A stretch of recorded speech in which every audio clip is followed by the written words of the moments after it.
All right, well, welcome back. This is Better Living Concepts. This is our book club series, and we are in the middle of David Wolfe's book, The Sunfood Diet Success System. My name is Ryan. This is my wife, Janine. And we just want to thank you for sticking with us. We've been off for a couple of weeks, been traveling around, doing some things for our business, but we're now ready to get back at it. And if you recall, in our last session, we began lesson 11 on the secret of the diet.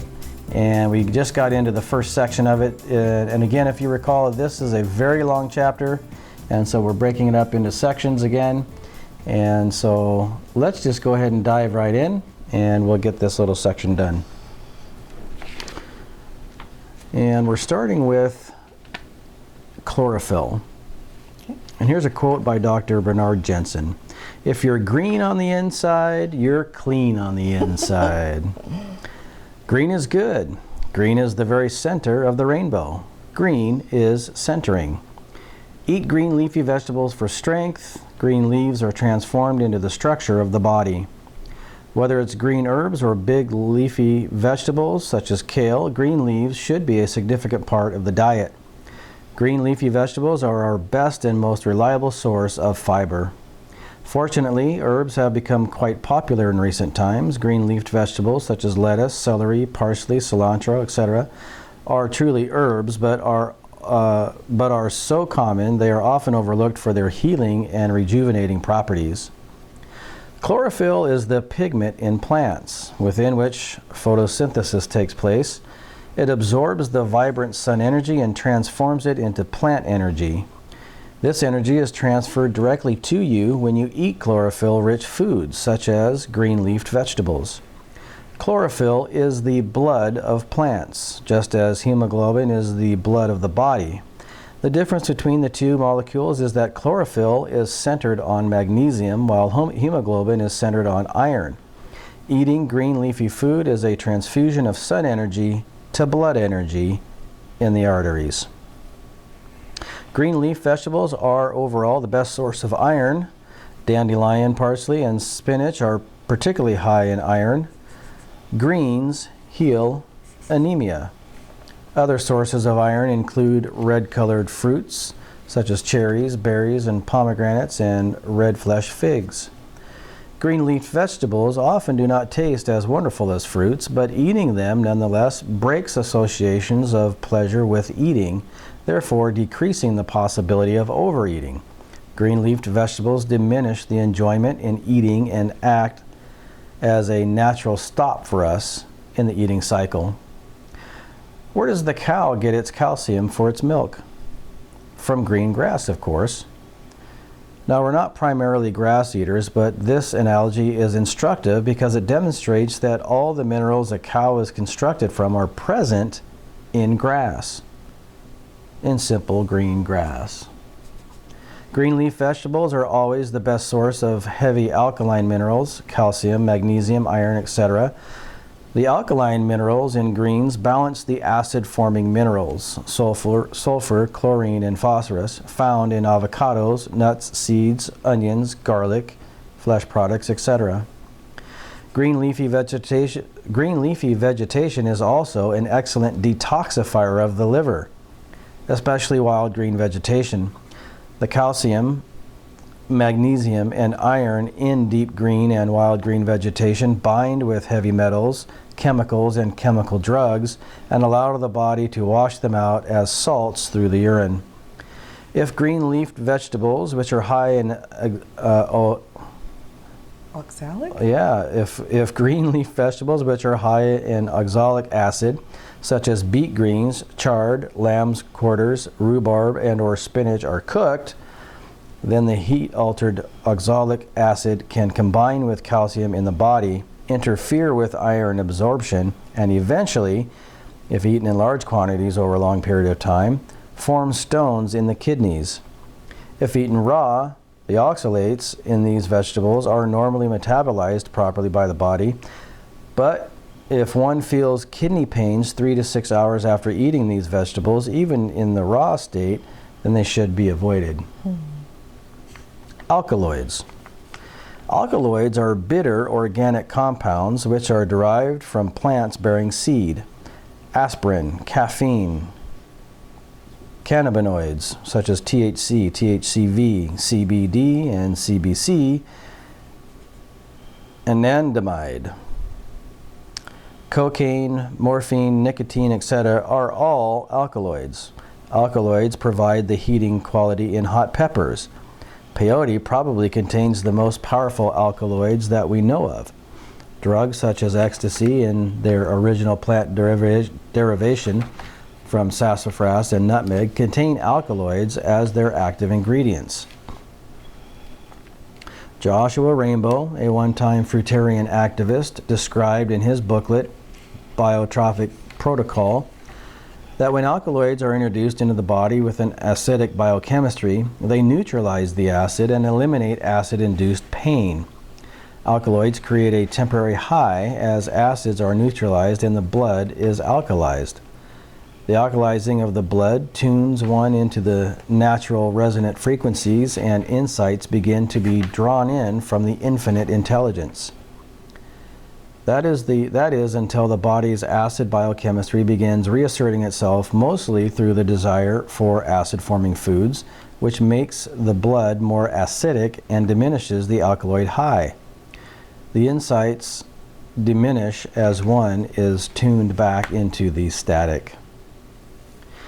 It is because of the effects of alkaloids on the body that drugs, coffee, and smoking of marijuana and tobacco, etc. are so popular. The typical body, acidified by a cooked animal food diet, is actually alkalized or balanced by the alkaloids of these substances and achieves glimpses of resonant states of consciousness. By eating significantly more green leaf vegetables, especially wild herbs, one will alkalize the body chemistry and be able to tap into the natural human frequency more easily and more often, without drugs and without their side effects. Joshua Rainbow believed this could be done with fruits also, but fruits do not contain enough alkaline minerals to produce the effect. Placing green leaves in an acid body raises the consciousness as the body becomes more alkaline. One can overcome coffee addictions. Coffee is a cooked beverage as it is made by passing hot water through ground roasted seeds or beans of the coffee fruit, by drinking fresh green vegetable juice in the morning instead of coffee.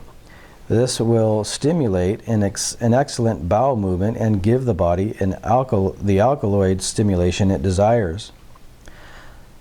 I know some raw foodists who smoke marijuana regularly. Even if a person is consuming an all-raw vegan diet, the habit of typically overeating sugar and fat and the under-eating green leaf vegetables while trying to make up for it with superfoods such as spirulina leads to a slightly acid and constricted body chemistry, leaving one tuned out just a bit. This condition is alleviated by smoking marijuana, hence the desire. The alkaloids in the marijuana smoke neutralize the acid condition, relax the body, and tune one into a resonant consciousness, but smoking marijuana actually perpetuates the same biochemistry that created the desire for alkalinity, alkaloids. Because smoking marijuana interferes with the ability of the blood to carry sugar, the more one smokes, the more sugar the body desires. Also, the higher one goes, the more acid-forming foods the body asks for. Dehydrated crackers, nuts, seeds, olives, avocados to come down. This cycle can be broken by eating significantly more green leafy vegetables and wild herbs which alkalize the body, loosen the tissues, and open the mind. To overcome the desire for cooked alkaloids, one should replace them by eating them with raw and/or by eating more green leaf vegetables and wild herbs. Raw green leaves have the same effect as alkaloid substances, however, their high lasts much longer. By repeatedly introducing significant amounts of green leaf vegetables and wild herbs, we raise the alkalinity of the body and loosen the constriction of body tissues. Green leaves soothe the nerves and calm the body. Those with chronic back pain and muscle pain should be sure to eat plenty of green vegetables. Green leaves relieve pain. Green leafy foods decrease the overall stress of the body and facilitate yoga practices. For those raw foodists practicing yoga, drink more green vegetable juice for better flexibility. Consider that the #1 cause of death in the Western world is heart disease. The heart concentrates magnesium at a level 18 times greater than what is found in the blood. Magnesium is the primary alkaline mineral in chlorophyll. An abundance of green in the diet strengthens the heart. The heart chakra is green. Sprouts. In my classification, there are 2 different types of sprouts: seed legume sprouts and green sprouts. Seed legume sprouts fall into the first stage of sprouting. These types of sprouts are protein-dominant foods. As the sprout matures, it begins to form green leaves of one type or another. It has then become a green sprout and falls into the green leafy vegetable category. So, for example, sprouted wheat is a seed sprout, but as it grows its green blades and turns into wheatgrass, it becomes a green sprout. Seed legume sprouts include sprouted sunflower seeds, sprouted wheat, quinoa sprouts, mung bean sprouts, lentil sprouts, pea sprouts, soaked peanuts, sprouted rice, etc.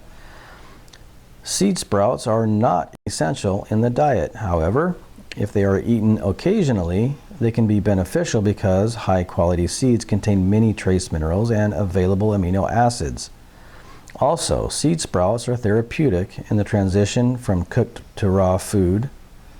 Also seed sprouts are therapeutic in the transition from cooked to raw food, as they are very high in enzymes and help reverse an enzyme deficiency situation.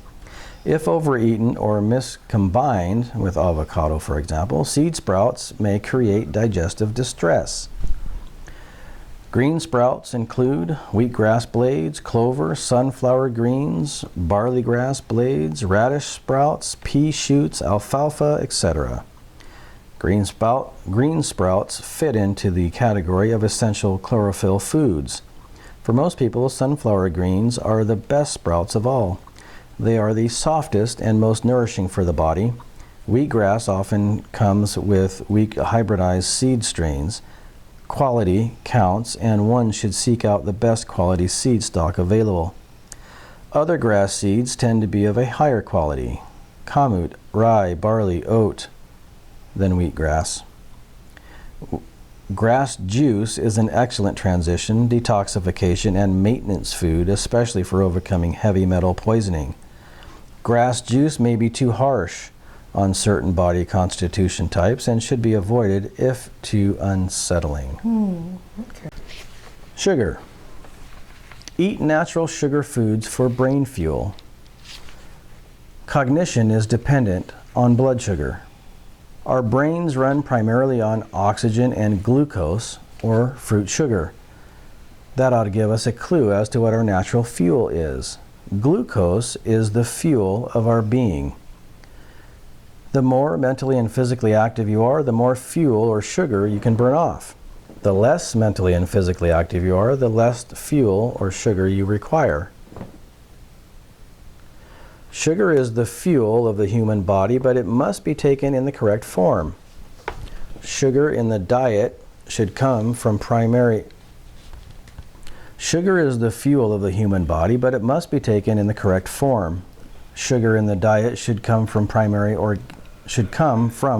organic raw sources, such as sweet fruits with seeds, wild, not orchard-grown honey, unfiltered agave, cactus, nectar, yacon root syrup, etc. Refined and processed sugars are drugs, such as high fructose corn syrup, table sugar, brown sugar.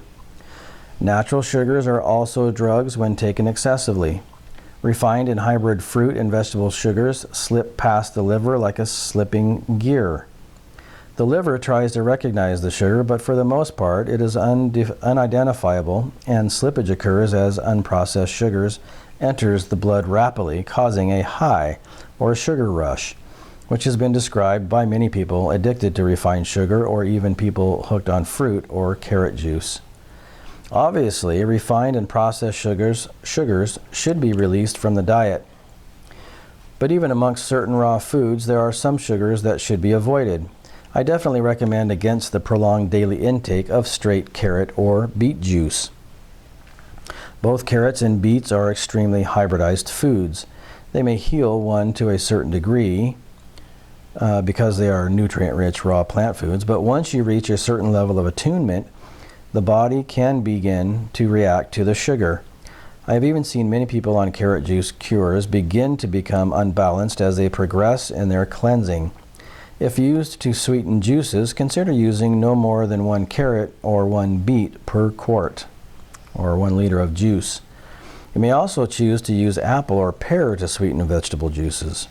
Cucumber softens the bitterness of vegetables and is an excellent base for vegetable juices. I also recommend that we avoid seedless fruits such as bananas, seedless grapes, seedless oranges, pineapple, seedless watermelon, etc. These foods are bred for certain genetics and then weakling. Sugary plantings and cuttings are spread to gardens and farms everywhere. These weak strains are essentially artificial and loaded with hybrid sugar. However, if these foods have their seeds, they are okay. A more detailed discussion of hybrid foods will follow in Lesson 16, Hybrid Food. Hybrid sugar, like refined sugar, can overstimulate the endocrine system unless it is mitigated with fats, green-leafed vegetables, or high-protein foods such as spirulina, blue-green algae, maca, or bee pollen to lessen the shock. The glands sense the body is loaded with food, but hybrid foods, especially commercial fruits and sugary root vegetables, are fairly empty of trace nutrients and the body signals more hunger, which leads to an overeating of hybrid sweet fruit, seedless fruit. This overeating can be stopped by eating high-quality green leafy vegetables, which have the trace elements. A diet heavy in hybridized sweet fruit can lead to constipation, especially if the individual is not highly active. Because excess sugar spills off into the urine, excessive urination can occur when the sugar is not being immediately utilized due to a lack of activity. Excessive urination leads to dehydration and a potassium overdose, behind which follows constipation. This process is accelerated if nuts are included in the diet without the greens, as nuts are more difficult to digest and slow the digestive system. If this process continues unabated, a minor diabetic condition will occur as the body is constantly urinating to spill off excess sugar. Too much sugar in the blood triggers the release of alkaline minerals, such as calcium, from the bones and tissues to buffer sugar's acidifying effects. These minerals are also lost with the urine. So, excessive stimulation of the body by sugars, including hybridized sweet fruit, not only causes constipation, but also leaches minerals from the body in the long term. This condition is completely reversible through regular exercise, considerably decreasing the intake of sugary fruits, and by adding a large portion of dark green leafy vegetables and a variety of raw plant fats to the diet. Again, reference the Sunfood triangle. The best way to rehydrate the body is with fresh spring water, plus a pinch of full spectrum salt and a squeeze of lemon, and or with celery juice. High sodium foods such as celery are excellent to include to rehydrate the body and to relieve constipation, as sodium counterbalances a potassium overdose, which could have contributed to the condition. Refined and hybrid sugars in the form of sucrose actually take water away from the body in order to break down sucrose into 2 molecules of glucose. A molecule of water is required. Thus, drinks or smoothies containing refined or hybrid sugar can actually make one thirstier. This is why I believe it is best to rehydrate the body with fresh green leafy vegetable juice rather than with fruit juice. Celery, kale, cucumber, lemon juice is another particularly excellent drink we can use to rehydrate. Excessive intake of refined and even hybridized sugar, those foods listed in the chart below with a typical glycemic index of 70 or above, can cause a hyperinsulinization of the blood. This can lead to drowsiness and fatigue. The glycemic index is the rate at which sugar is absorbed into the blood. Consider the glycemic index below for certain foods. The higher the number, the greater the influx of sugar into the blood. From this chart, we can clearly understand which foods cause sugar problems. Cooked grains and cooked hybrid vegetables, which are beets, carrots, corn, potatoes, cause a greater sugar rush into the bloodstream than fruit. Sugar imbalances, diabetes or hypoglycemia, are best addressed by removing refined sugars, cooked grains, and cooked or raw hybrid foods from the diet. The chart makes evident the sugar imbalance that beer can cause. Alcoholics in general have a disrupted sugar metabolism, but they can find relief eating moderately sweet fruits or berries as a replacement for alcohol. Regular fruit meals can keep the blood sugar levels balanced.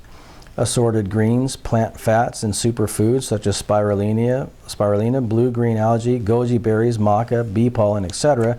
can provide the B vitamins and trace minerals which are usually deficient in the alcohol consumer.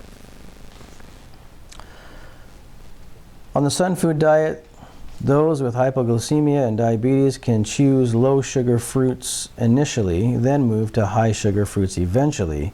However, it is extremely important to mention that those with a sugar metabolism problem still need some sugar, and that sugar should come from raw, organic, natural fruits with seeds, unfiltered wild honey, unfiltered agave cactus nectar, yacon, I don't know how to say that. Is it yacon?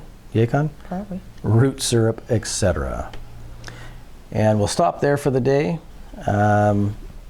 And we'll got a couple more sections at the end as we move forward.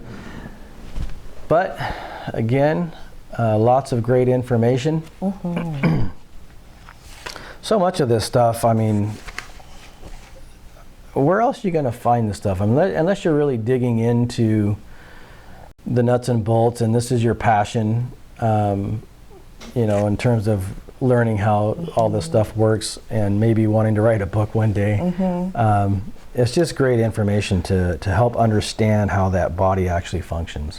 Yeah, I love the science, you know, the chemistry particularly that he explains so clearly, Mm-hmm. and connects it with foods that we know, right? Right. So, yeah, very well done. Yeah. If you're green on the inside, you're clean on the inside. Yep. Mm-hmm. The interesting I thought too was that the green-leafy vegetation is an excellent detoxifier of the liver. Yeah. Hadn't thought of that before. Yes. Yeah. Yeah, the fact that they carry, you know, they're carrying the minerals that the body needs. Mm-hmm. They're right there in the food. What a great way to assimilate them. I mean, it's so much better to have iron and dandelion, parsley and spinach, you know, than some metal processed in a chemical plant. Right. You know, formed into a little pill. I mean, Yeah. this has got to be better for you. Right. Totally. I thought it was interesting that he brought in the, you know, the marijuana and the drug side of it. Yeah. You know, we don't think about that element and the impact that those things have on the body, but so many people, so many millions of people have, you know, the challenges of drug and alcohol abuse, and so to understand that element and how those things actually impact the body chemistry-wise, and how to combat that, you know, it really kind of made me think of like the 12-step program that people take. And you got to wonder, I mean, they do some great things in those programs, but you got to wonder if they understand this sort of, or this side of the problem. Yes. Right? So as people are trying to wean themselves away from that sort of substance, these are the things that will help you in the process. Yeah. So I thought that was fascinating that he brought that in there. Yeah. Even coffee addictions, you know, there's that idea. So to understand what your addictions are in food, and I would say the vast majority of people are probably addicted to sugar. Yes. Right? I know so. And really to understand how that impacts the body and what things you can do to counter it. It's awesome. So he mentions Joshua Rainbow, a fruitarian activist, Yeah. biotropic protocol. Yeah, his booklet, Biotropic Protocol. Effects of alkaloids on the body. Mm-hmm. And Yeah. I thought this was interesting. Green leaves relieve pain. Yes. Yeah, green leafy foods decrease the overall stress of the body and facilitate yoga practices. Mm-hmm. For those raw foodists practicing yoga, drink more green vegetable juice for better flexibility. Yeah. That must be why my yoga flexibility is so good, because we drink those green Yeah. smoothies every morning. Yeah. And we have the salads every day. Yep. Yep. And I'm wondering if I don't need to somehow bring more of that into my diet. More green? More green somehow. I don't want to overdo it, I think, but so it sounds to me like some of the effects of the green leaves helps to reduce inflammation. As part of that, is my guess, because that inflammation has a lot to do with why we have pain, particularly in the joints. So yeah, there's some thoughts there. The heart concentrates magnesium at a level 18 times greater than that which is found in the blood. Yeah. That was interesting. Yeah. Sugar, natural sugar, is the food for the brain. It's the brain fuel. Yeah, that's interesting. Cognition is dependent on blood sugar. Yeah, but it has to be the right kind of blood sugar and in the right quantity